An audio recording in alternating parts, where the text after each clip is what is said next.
नमस्कार दोस्तों, मैं AR आज़ाद, संपादक दूसरा मत। आज महिला दिवस है और इस उपलक्ष्य में हम आपके साथ मिलकर देश की, अपने भारत की उन महिलाओं को याद कर रहे हैं जिन्होंने अपनी काबिलियत का लोहा मनवाया, अपनी काबिलियत का देश और दुनिया में डंका बजाया और अपनी काबिलियत से, अपने ज्ञान से, अपने विवेक से, अपने तजुर्बा से हर ओहदे को सुशोभित किया। हर ओहदे में चार चांद लगाया, चाहे वो देश की प्रथम महिला प्रधानमंत्री इंदिरा गांधी हों या देश की अब तक की 16 विभिन्न राज्यों की महिला मुख्यमंत्री हों, विभिन्न पदों पर फिल्मों में, खेलों में और सामाजिक कार्यों में अपने कामों से लोगों को अचंभित कर देने वाली वो महिलाएं ही हैं। और ये देश ऐसी उन सभी महिलाओं का ऋणी है। उन सभी महिलाओं के लिए हम सभी को उनके योगदानों को और उनके कामों की सराहना करनी चाहिए, उन्हें याद करना चाहिए।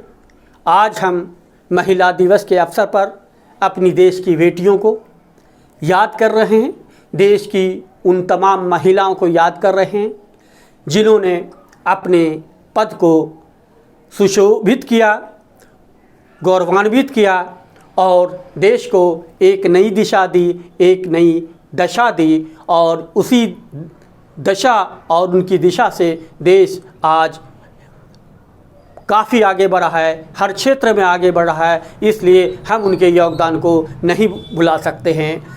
हर फील्ड में महिलाओं का अच्छा खासा योगदान रहा है। लेकिन आज हम राजनीति पर भी बात करेंगे, इसलिए कि आज राजनीति में महिलाओं की भागीदारी कमती चली जा रही है। महिलाएं हैं सिर्फ दिखाने के लिए हैं।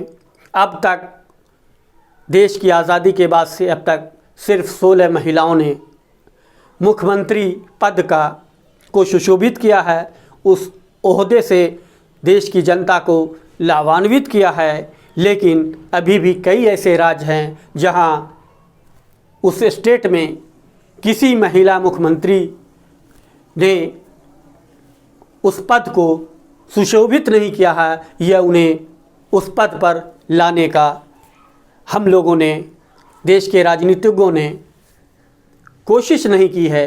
नतीजतन अब तक 16 मुख्यमंत्री इस देश के विभिन्न राज्यों में अपने पद को और उसकी गरिमा को, जाहिर सी बात है, बढ़ाया है। और इस कड़ी में हम सबसे मौजूदा पश्चिम बंगाल के मुख्यमंत्री ममता बनर्जी की चर्चा करेंगे। चर्चा इसलिए भी करेंगे कि ममता बनर्जी अभी मौजूदा मुख्यमंत्री है, पश्चिम बंगाल की मुख्यमंत्री है और पश्चिम बंगाल में अभी मई में विधानसभा के चुनाव होने हैं। पूरी दुनिया की नज़र पश्चिम बंगाल पे है। पश्चिम बंगाल धड़क भी रहा है और राजनीतिक रूप से उसका तापमान अभी से ही इतना गर्म हो चुका है।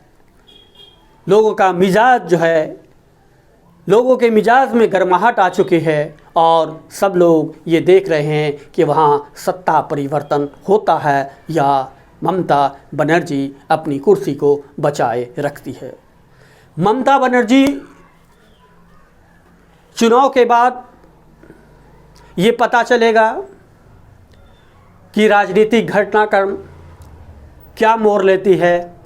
लेकिन ममता बनर्जी कैसे शेरनी बन गई और ममता बनर्जी का इस देश में क्या योगदान है, ममता बनर्जी किस तरह मुख्यमंत्री की कुर्सी तक पहुंची, किस तरह रेल मंत्री बनी, किस तरह विधायक बनी और किस तरह सांसद बनी। ममता बनर्जी में जितनी भी आप कमियां निकाल लें, लेकिन ममता बनर्जी में जितनी खूबियां हैं उसको गिनाना भी बहुत मुश्किल है। ममता बनर्जी में एक आग है, एक चिंगारी है। ममता बनर्जी को लोग इसलिए दीदी कहते हैं कि उन लोगों के प्रति उनकी बेइंतहा हमदर्दी है, लोगों के लिए कुछ कर गुजरने की तमन्ना है। वो हमेशा कुछ न कुछ करने के लिए लोगों के लिए और ख़ास करके बेसहारा लोगों के लिए, बेबस लोगों के लिए, मज़दूरों के लिए, मज़लूमों के लिए, शोषितों के लिए वो आवाज़ उठाती रही है। आज भी उनकी आवाज़ शोषितों के लिए उठती है, मज़दूरों के लिए उठती है, बेबसों के लिए उठती है, अल्पसंख्यकों के लिए उठती है। जब आवाज़ अल्पसंख्यकों के लिए उठती है तो कभी कभी उन पर भी तुष्टीकरण का आरोप लग जाया जाता है। जब वो बेज़ुबान की ज़ुबान बनना चाहती है तो जाहिर सी बात है राजनीतिक विरोधियों उन पर शिकंजा कसने की कोशिश करते हैं, उन पर तंज कसते हैं और कभी कभी तो उनका मजाक भी उड़ाने की कोशिश करते हैं।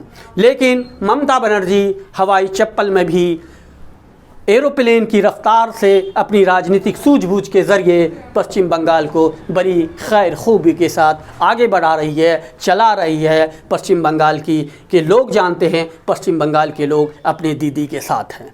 ममता बनर्जी की शेरनी बनने की भी एक अपनी कहानी है। ममता बनर्जी यूं ही नहीं इतनी आग बबूला हो जाती है, उन्हें बहुत दर्द मिला है, उनके साथ बहुत अन्याय हुआ है और ममता बनर्जी अपनी कोशिशों से, अपनी निडरपना से, चट्टानी कुव्वत अपने अंदर पैदा करके उन्होंने वो लोहा लिया और उस साम्राज्य को पश्चिम बंगाल से नेस्त नाबूद कर दिया, जिसे हम लेफ़्ट कहते हैं। वो लेफ़्ट जो 34 सालों तक पश्चिम बंगाल पर एक छत्र राज करती रही, लेकिन पश्चिम बंगाल ने के लेफ़्ट राजनीतिक दलों ने, लेफ़्ट पार्टियों ने जब ममता बनर्जी के साथ बदसलूकी की, उन पे हमला किया, उनके साथ अन्याय हुआ, तो ममता बनर्जी जो कांग्रेस की युवा नेत्री थी वो अपने अंदर आग भर के, ताप भर के और लेफ्ट को जला के खाक कर दी, राख कर दी। एक घटना ने ममता बनर्जी को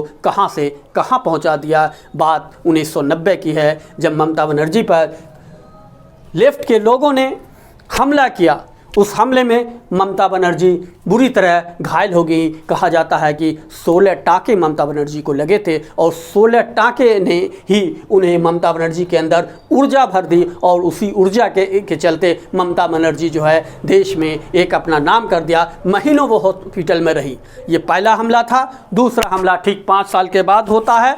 दूसरे हमले में ममता बनर्जी पे मटिया बुरुज में हमला होता है और इस बार ममता बनर्जी अपनी सूझबूझ से, अपनी वो उन घटनाओं को याद करके वो किसी तरह बच जाती हैं और बचने के बाद जो है वो राजनीतिक सूझबूझ दिखाती हैं, आगे बढ़ती हैं और प्रण लेती हैं कि हमें इस राज्य में सुशासन देना है, एक ऐसा शासन देना है जिसमें गोली बारूद नहीं हो, जिसमें एजुकेशन हो, जिसमें सबके लिए न्याय हो और जिसमें लोग शांति से जी सके, रह सके और अपनी आवाज़ को अब बुलंद कर सके। ममता बनर्जी अपने प्रतिद्वंदियों को भी सम्मान देती है। ममता बनर्जी की यही वजह है कि ममता बनर्जी के साथ पूरा बंगाल है। अब सवाल उठता है कि ममता बनर्जी का मुकाबला मोदी जी से है, तो ममता बनर्जी का मतलब जो है पश्चिम बंगाल है और मोदी का मतलब जीत है।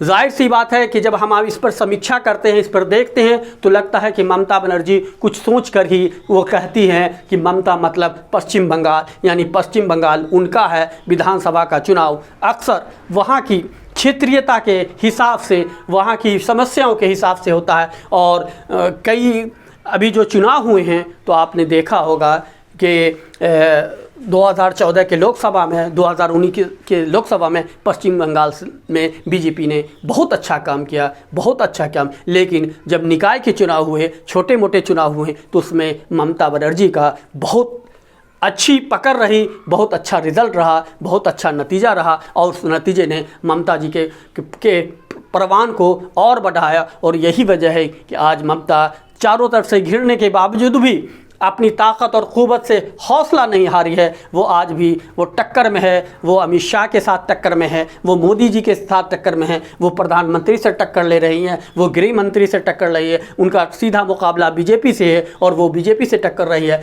बीजेपी उनके सारे जो उनके सिपह सलार थे उनको अपनी तरफ कर लिया है, फिर भी ममता डिगी नहीं है, ममता हिली नहीं है। तो ये ममता जो है इस देश की का प्रतीक है, महिलाओं का प्रतीक है। और इसी तरह हमारे देश में जो महिलाएं हैं जो कामयाबी के शिखर पर पहुंची है, उनके अंदर एक जुनून रहा है, उनके अंदर एक हौसला रहा है, उनके अंदर एक हिम्मत रही है और उनके अंदर एक सच्चाई रही है। जब तक आपके अंदर सच्चाई नहीं होगी तब तक आपके अंदर हौसला नहीं आ सकता। जब तक आपके अंदर सच्चाई नहीं होगी तब तक आपके अंदर हिम्मत नहीं हो सकती है। और जब तक आपके अंदर सच्चाई नहीं होगी तब तक आप बाजी जीत नहीं सकते हैं। इसलिए बाजी जीतने के लिए आपको जो है हौसला रखना होगा और सच्चाई रखना होगा। और जो जीता वो सिकंदर ठीक है, लेकिन जीतने के भी तौर तरीके होते हैं। एक अच्छाई से भी जीते जाते हैं और एक झांसा दे के भी जीता जाता है, ठग के भी जाता, बेवकूफ़ बना के भी जीता जाता है। लेकिन ममता बनर्जी अपने दमखम से, अपने काम से जीतने की कोशिश कर रही है और ममता बनर्जी एक तरह से महिलाओं का सम्मान बढ़ा रही है। इसलिए हम ये फोकस जो है ममता बनर्जी पर महिला दिवस के तौर पर कर रहे हैं। जाहिर सी बात है कि महिलाओं में, और अभी पश्चिम बंगाल की मुख्यमंत्री के तौर पर अभी देश में सिर्फ एक ही मुख्यमंत्री है और महिला कोई मुख्यमंत्री नहीं है। इसलिए हमने ममता बनर्जी पर को आपके सामने रखा है। जाहिर सी बात है कि ममता बनर्जी को आप जानने की कोशिश करेंगे और ममता बनर्जी के बारे में आपको बताया जाएगा। और इस सिलसिले में हम अभी उन राज्यों के बारे में भी बात करेंगे जिसमें हम बताएंगे कि सिर्फ इतने राज्यों में होने के बावजूद और 38 राज्य और 7 केंद्र शासित प्रदेश होने के बावजूद भी सिर्फ 16 महिलाएं अब तक मुख्यमंत्री बनी हैं। तो क्यों बनी हैं? आखिर महिलाओं के योगदान को या महिलाओं को और काम करने के लिए, जब महिलाओं में इतनी दक्षता है, इतनी क्षमता है, तो हम महिलाओं को क्यों ना आगे बढ़ाएं ताकि देश आगे बढ़े। और हम लोगों को ये सोचना है कि जाहिर सी बात है कि इतने राज्यों में महिला मुख्यमंत्री अब तक क्यों नहीं बन सकी है। सिर्फ उत्तर प्रदेश में पहली मुख्यमंत्री, देश की पहली मुख्यमंत्री बनी उत्तर प्रदेश में सुचिता कृपलानी। सुचिता कृपलानी के बाद काफ़ी दिनों के बाद सुश्री मायावती उत्तर प्रदेश की मुख्यमंत्री बनी। इस तरह से उत्तर प्रदेश में 2 महिला मुख्यमंत्री बन चुकी हैं। उत्तर प्रदेश के ठीक पहले पूरब की दिशा से अगर हम करें तो ठीक उसके पहले बिहार आता है। बिहार में भी एक महिला मुख्यमंत्री बन चुकी हैं और उनका नाम है श्रीमती राबड़ी देवी। आप कह सकते हैं कि लालू जी ने अपनी पत्नी को मुख्यमंत्री बनाया, लेकिन लालू जी ने कम से कम महिलाओं को सम्मान दिया और वो अपनी पत्नी को मुख्यमंत्री बनाकर इस कोटे को पूरा किया कि वो बिहार जैसे प्रांत में एक महिला मुख्यमंत्री भी बन सकी। उड़ीसा में एक मुख्यमंत्री बनी, असम में एक मुस्लिम मुख्यमंत्री बनी और जम्मू कश्मीर में महबूबा मुफ्ती एक मुख्यमंत्री बनी। दिल्ली में 2 महिला मुख्यमंत्री बनी। एक पहले का नाम है सुषमा स्वराज और दूसरे का नाम है शीला दीक्षित। इसी तरह जब हम आगे बढ़ते हैं तो पाते हैं कि कुछ ऐसे तमिलनाडु हैं जहां 2 मुख्यमंत्री बनी। तो जे ललिता का नाम तो सबने सुना होगा, तो वहाँ से तमिलनाडु में 2 मुख्यमंत्री बने हैं। और अभी कई ऐसे राज्य हैं जहाँ मुख्यमंत्री नहीं बन सकी हैं। तो जाहिर सी बात है कि इस पर सबको सोचना होगा कि आखिर क्या वजह है कि केरल में अभी तक कोई मुख्यमंत्री नहीं बने। आपको तेलंगाना में अभी तक कोई मुख्यमंत्री नहीं बना। कई स्टेट हैं जहां कोई महिलाओं को भागीदारी नहीं दी गई। गुजरात में बीजेपी ने आनंदीबेन पटेल को मुख्यमंत्री बनाया। वो नरेंद्र मोदी जी के प्रधानमंत्री बनने के बाद खाली हुई सीट पे बीजेपी ने आनंदीबेन पटेल को गुजरात में महिला मुख्यमंत्री बनाया। और इस तरह से जो है कई 16 अब तक जो है कुल 16 महिला मुख्यमंत्री बनी हैं। उस पर हम तफसील से चर्चा करेंगे। और आपको बताएंगे कि कब कौन और मुख्यमंत्री बनी और उन्होंने किस तरह देश का नाम रोशन किया, अपने स्टेट को किस तरह से आगे बढ़ाया।